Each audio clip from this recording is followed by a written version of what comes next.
A civil court has ruled to hold Donald Trump in contempt of court.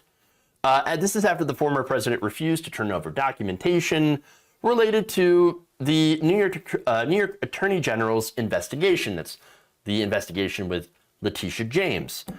So now, look, this has to do with his financial dealings with the Trump organization and the civil suit against that. And it has to do, of course, with tax fraud. Now, in announcing this ruling, Attorney General Letitia James tweeted this: "Today, justice prevailed. Our investigation into Donald Trump and the Trump organization's financial dealings will continue undeterred because no one is above the law." Okay, but you're getting a little too far ahead, right? Justice has not been served. Justice has not prevailed. And Donald Trump hasn't actually been punished. So let me give you the details before I get further into that. Now, according to the ruling by a judge at the New York State Supreme Court, Donald Trump must pay $10,000 per day for every day he continues to refuse to provide documentation. So now lawyers from the office of New York Attorney General James asked New York Supreme Court Justice Arthur Engoron to penalize him financially for failing to comply with an order to produce certain documentation by March 31st. He agreed to fine Trump $10,000 each day. The failure to comply continues. "Mr. Trump, I know you take your business seriously, and I take mine seriously," he said in issuing the order, and said that he would keep Trump in contempt until he fully detailed the extent of their search and either submit records or swear that no records being sought exist. The documents in question were requested nearly 5 months ago. So what are they looking for, by the way? Investigators are seeking items from Trump's personal files, including handwritten notes related to statements of his net worth that he had signed and submitted to banks and other parties. So why is that important?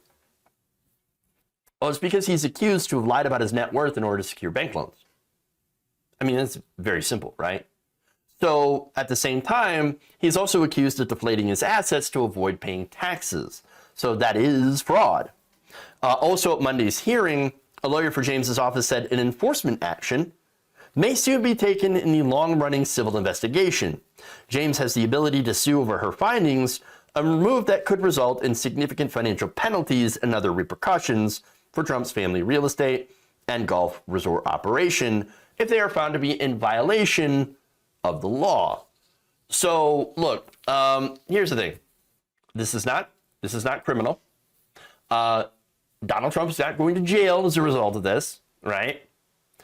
But it does have the potential to hurt him in, I think, the best way, and that's in his wallet.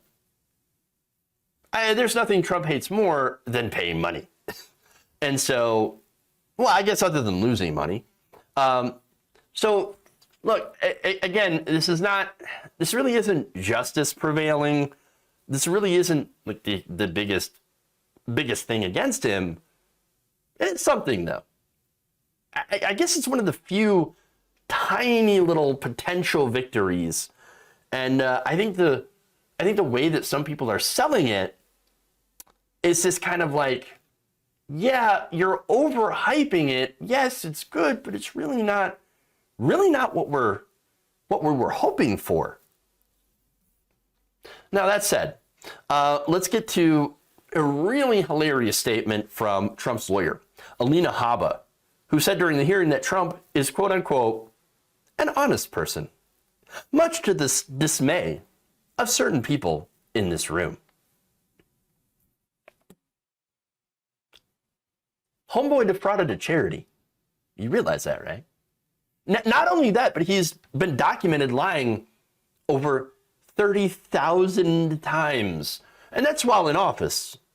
Now, I know politicians lie. Politicians lie all the time. I get it. Here's the thing, though. For Trump, he lied about things that made no sense to lie about. The crowd sizes, right? The biggest inauguration crowd ever. Who lies about that? Who has to lie about the biggest crowd? The crowd sizes?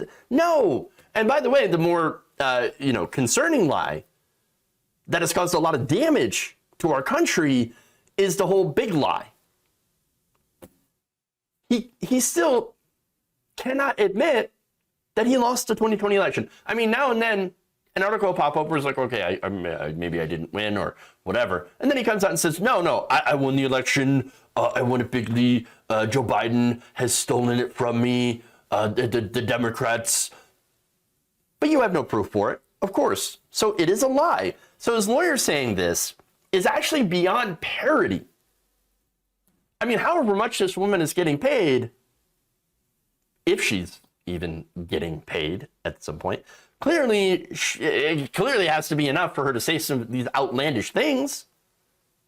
Now, James has also said that her investigation into Trump's business practices has revealed evidence that he allegedly misstated the value of assets like golf courses and skyscrapers on his financial statements for over a decade. Again, none of this really should surprise any of us.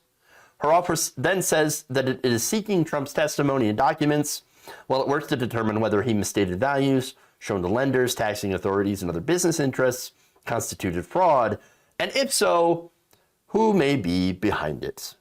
Now, that said, look, this is the civil suit. That's it. The criminal suits, they're a completely other matter. For example, January 6th. Nothing's going on there. Merrick Garland is not doing anything to Trump. Oh, no, maybe he's just taking his time to make his case. Is he, though? We haven't really seen anything going forward on that. As far as when it comes to the other suit in the Southern District of New York under Alvin Bragg. The guy's essentially given up his investigation. I know they're saying, oh, no, it's ongoing. Yeah, we're still doing the investigation. No, according to people who actually worked in that case, two attorneys who are no longer prosecuting that case.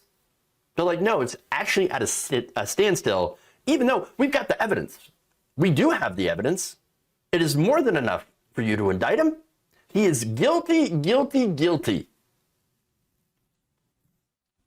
Overwhelming. Of course he did it. But Alvin Bragg, I don't know what it is, but Alvin Bragg is incredibly weak. Just weak and sad and pathetic because he's not going after Trump. So, again, I guess with all of that terrible news and all that inaction, this is the best that we can do. Even though it's just civil, and again, it's not even a conviction, it's just a fine of $10,000 a day, which he will likely not even pay. So, great.